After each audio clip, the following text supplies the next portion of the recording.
Hey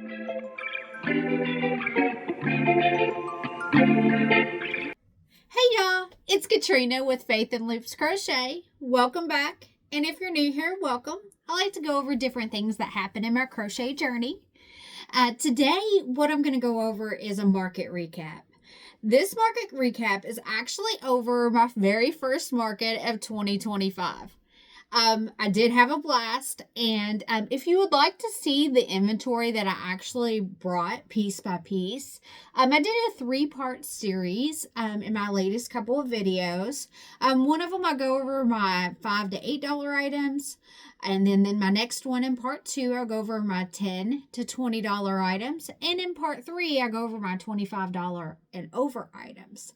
Now, I ended up bringing a total to this market of $3,513 in inventory. Wasn't quite my goal, but I did fairly well. I was happy with that number. So I'm going to go ahead and set the stage of what exactly this market was like. So we got to go into the place to set up at around 7 o'clock, 7:30. So, you walk into the entrance and it's like the lobby of a high school. And then you go around the corner and it is the gym area. So we get there pretty early to be able to set up. So we go ahead and go in, and I get the same spot that I've had the last couple of times I've set up at this market. I've actually done 2 other events at this market. Got the same spot that I got last time, which is right as soon as you go into the gym. I'm the first one that you can see. So, great spot. You do get a lot of traffic there, and it is wonderful. Now, this is not a juried market, and I know this going into it. There's always quite a few crochet vendors there. So I fully anticipated, there to be competition, which I'm good with. Healthy competition, right? And I've done well in the past, so I'm not really that concerned. Well, so we bring everything in and we get completely set up. And here's the kicker on this. Okay, so the event coordinator is awesome, and I've already signed up for another event with her later on this year. So that I'm not saying anything about this, but this kind of threw me for a loop a little bit. Not typically something that you see at a crochet, well, not a crochet market, but it sure did look like it. Not typically something you see at a market. Soon as you walk through the very first door into the actual market itself, there is 2 booths. One here and one here, and then right here's the entrance way, right? I kid you not. There is a crochet booth here and a crochet booth here as soon as you walk into the market. Now, when you walk in, you're facing a wall, and along that wall, there's actually a few vendors, and then you have the raffle thing, and then you walk around the corner and go straight, and that's where you enter into the gym. So, literally what happens is there's a crochet booth here, crochet booth here, you walk forward, you got the raffle stuff, you turn the corner, and there's my crochet booth. So the way that it was set up, I'm surprised that I actually did decent. I didn't do great, but I actually did decent, which I am surprised about because, like I said, it kind of looked like it was a crochet market. I'm not sure how the other crocheters done during this event. All of them had crochet plushies, but this one right here that was set up on the left-hand side, they had some crocheted plushies, and they also had some stuff done in worsted weight, some more like detailed dolls. And on the other side, they had crochet plushies in blanket yarn, and mostly acrylic though. And then they actually had some wearables and some bags and stuff like that. And then you go around the corner and you see mine, and I do basically nothing but plushies at this point. Hopefully I'll branch out later on down the road, but as of right now, all I do is the plushies. So I do want to go ahead and insert a clip of what my actual booth itself looks like. So I'm going to go ahead and insert that now so you can look at it and check it out for yourself.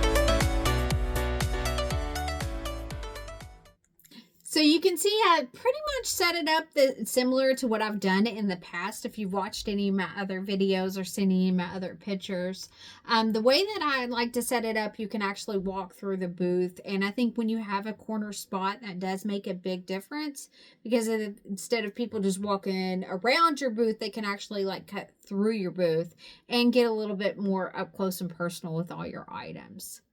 So I'm going to go ahead and continue on and jump into the actual market breakdown. So this booth fee itself was $50.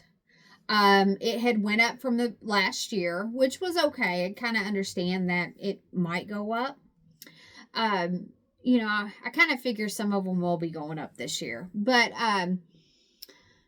last year, I made $748 at that market. I did not do that this year. So I'm going to go ahead and go over the items that I did sell. I did sell out of a few items. I'm going to go ahead and start off with my number one seller.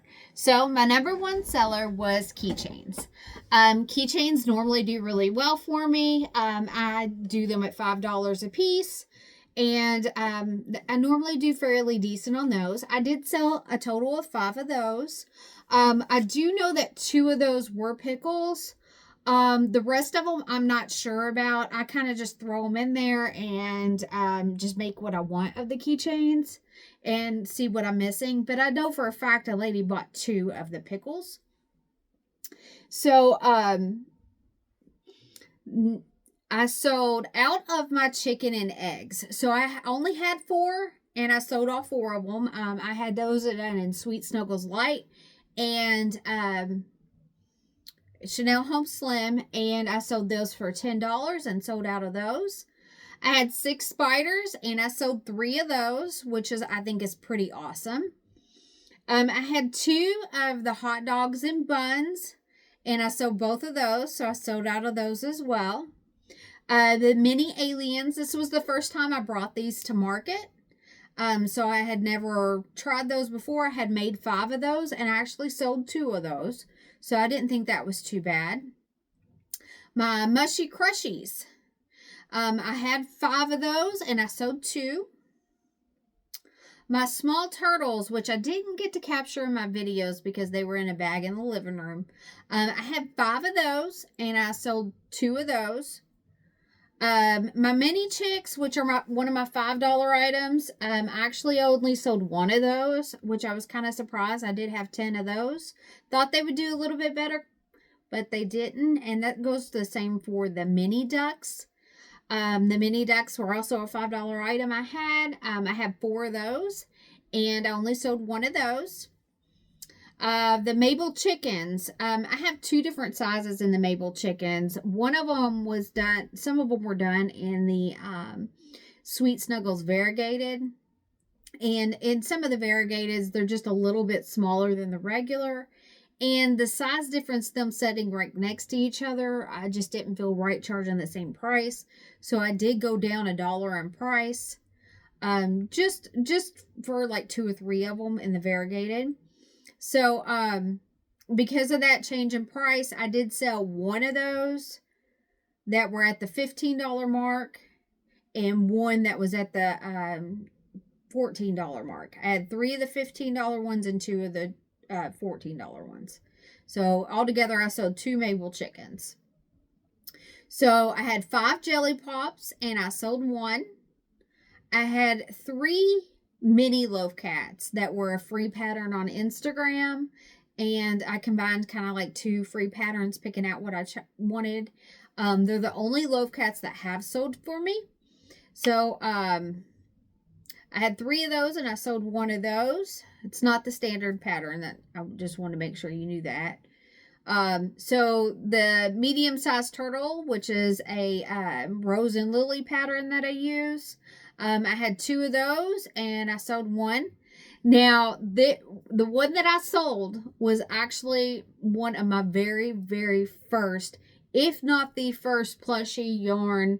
I used Burnett Blanket on this one, and I think it was my first one that I ever made in blanket yarn and not worsted weight. And she sold. She was pink and gray, and it was kind of bittersweet because she was one of our first ones in blanket yarn. I don't know exactly, but I'm almost positive she was the first one. So it was the stiffer yarn, and I honestly didn't think she was going to sell, but I took her to market every time. But she actually sold this time, and she sold to a lady that had actually bought from me last market.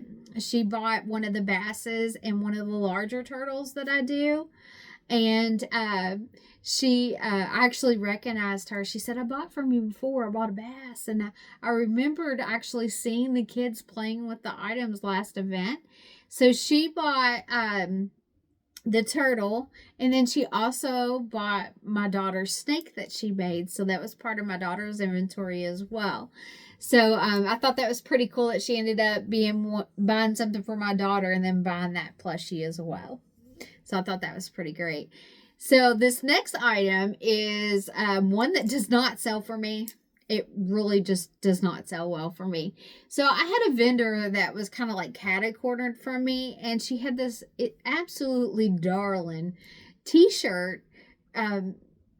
She done the printed t-shirts, and she had this one that was a Highland cow sitting in a bathtub with like daisies and sunflowers. And I stared at this shirt all day, and I was like, man, it's cute.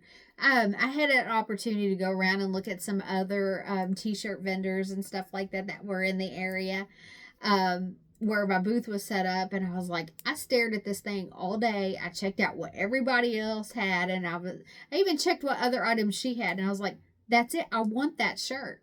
And I always take a moment to at least spend $20 with other vendors that are there at the market. I feel like a lot of our sales are made with other vendors, and it's a community. So I like to at least spend $20 to support my other local businesses as well. So that is something that I have done at every market, and I'm going to continue to do at every market. Even if I don't make a profit, that's still my intentions to do that at every market.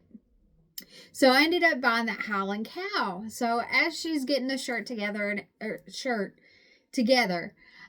she was like, so what do you have? I've been looking all day, but I can't leave my booth. I'm the only one here. So she was like, my kid loves dinosaurs. What dinosaurs do you have? So I was kind of going over what dinosaurs I had, and she's like, the Triceratops. I'd like to see the Triceratops. So I brought one of the little Triceratops over there, and I told her what colors I had. So she actually bought one of my Triceratops, which this was a free pattern by Club Crochet, and she decided to get that one. So I actually sold one. So I had 7 of them and I sold 1. So I thought that was just great. We kind of like just traded.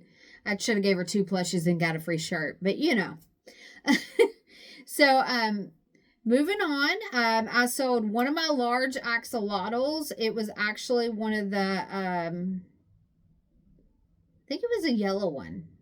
So I think I might have actually sold one of my yellow ones. I had 4 of them and sold 1. My emotional support pickles, I had 3 and I sold 1. My medium size possum, I had 1 of those and I sold out of it. So I will be making more. I got to get some bigger yarn because it's the same small pattern I use. I just use larger yarn. So I need to do some of that. And then I sold one bunny. I did not sell any of my jelly bean bunnies. They just don't hit it off for me.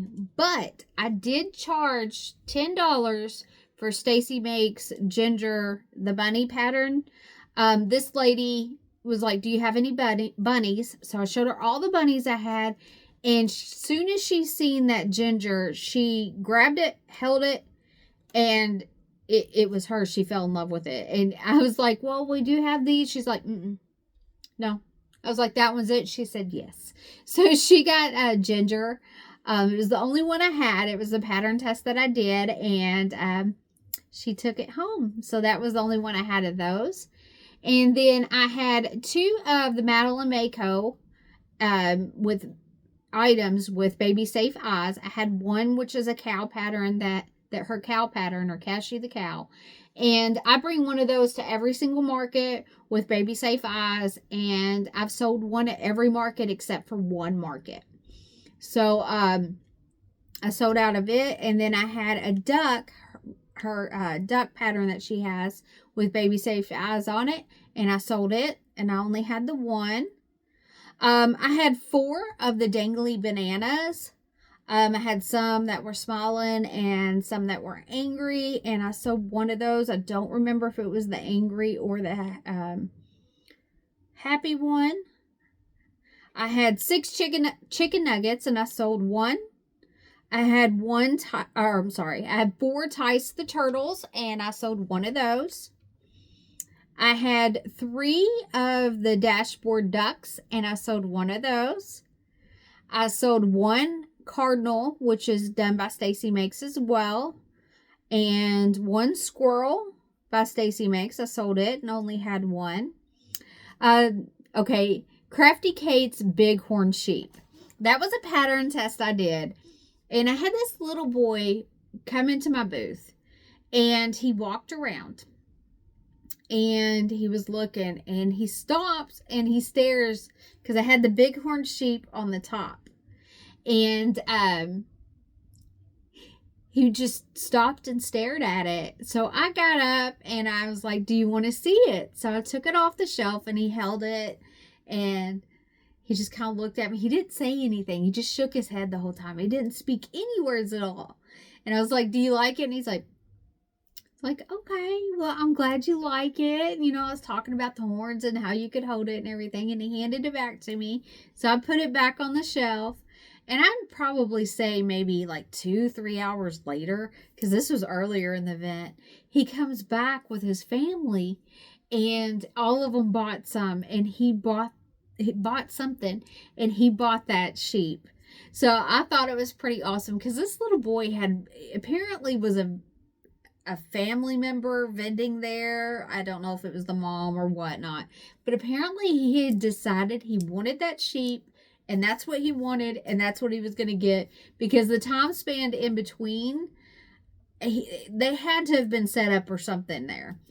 But it was so cute to just see him get that one and pick it out and everything like that. It was pretty awesome. So I only had the one, so I sold it. I also sold one of my $10 items that I didn't list. It was, I'm pretty sure it was one of the things that I did for the Valentine's Day roundup. I went ahead and put those out. I didn't really mark them into a particular category. I just said $10 items, and that way if they sell, they sell. It's not something that I plan on carrying around very often. Now, one of them that I didn't mark, or one of them that I did mark as a $20, just like seasonal item that I'm planning on keeping, is the otter. The otter that holds the heart. It's a free pattern on Instagram. I love the pattern itself. Thought it worked up really quick and cute, and it was easy to do. And I guess it was probably the third item.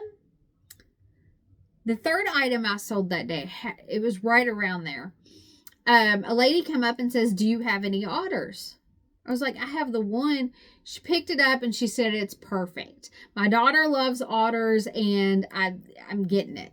So I had it at $20 and she fell in love with it and she wanted it for her daughter. So I sold it, and I do think that's going to be an item that I have at least on my table regularly, except for I'm going to take the Crochet Grove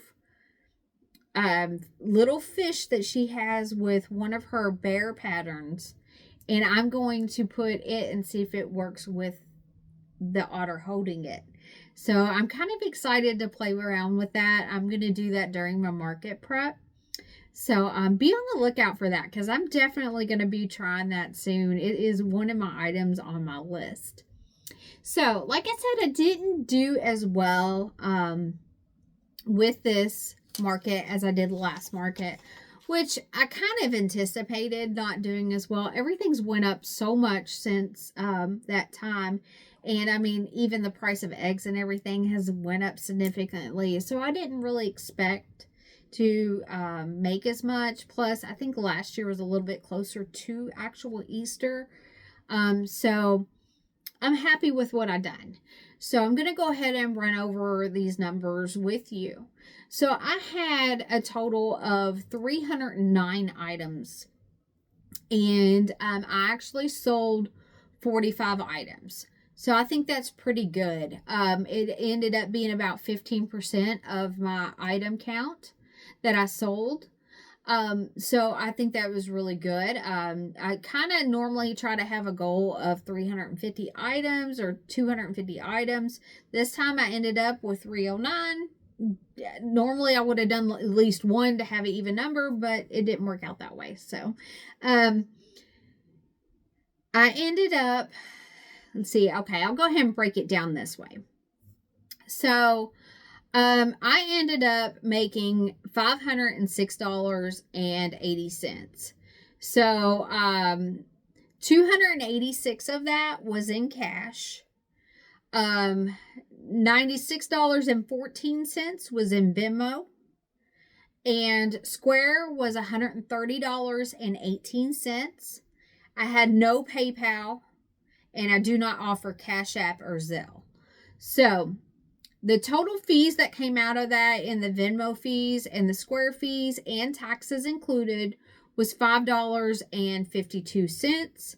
So my grand total for that, grand total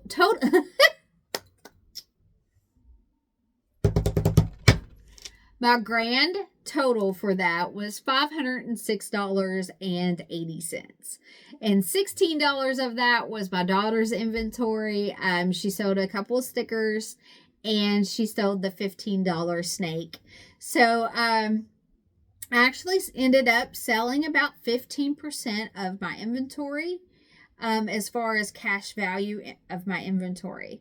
So I ended up selling 15% all around, which doesn't always turn out that way. It's kind of ironic that I sold 50% of my item count and my inventory cash amount. So that doesn't normally happen. So I had $3,513 in inventory, and I sold $506.80. So that ends up being about right at 10%, or sorry, times 10 my booth fee. My booth fee was $50, and that's right there where that's at. So that is by far a great market. Well, not a great market, a good market. And it would probably be a great market if I hadn't done better last year. So with less of a booth fee. But with all that said, I will be going back. I do plan on doing the same exact event next year. And like I said, I've already signed up for another event with this coordinator for later on this year. So if you haven't checked out my other videos, like I mentioned, go ahead and check those out so you can maybe see the exact inventory. I didn't get to capture a video of my market tear down or the end of the day. Normally, I'm just going to shoot straight. By the end of the day, I'm ready to just pack up and go. So I always forget a video. I'm going to try to do better about that, but we'll see. Well, thank you so much for taking your time to spend with me today. And I do hope you have a wonderful and blessed day. And if you haven't already, would you please like and subscribe? Thank you so much, and God bless.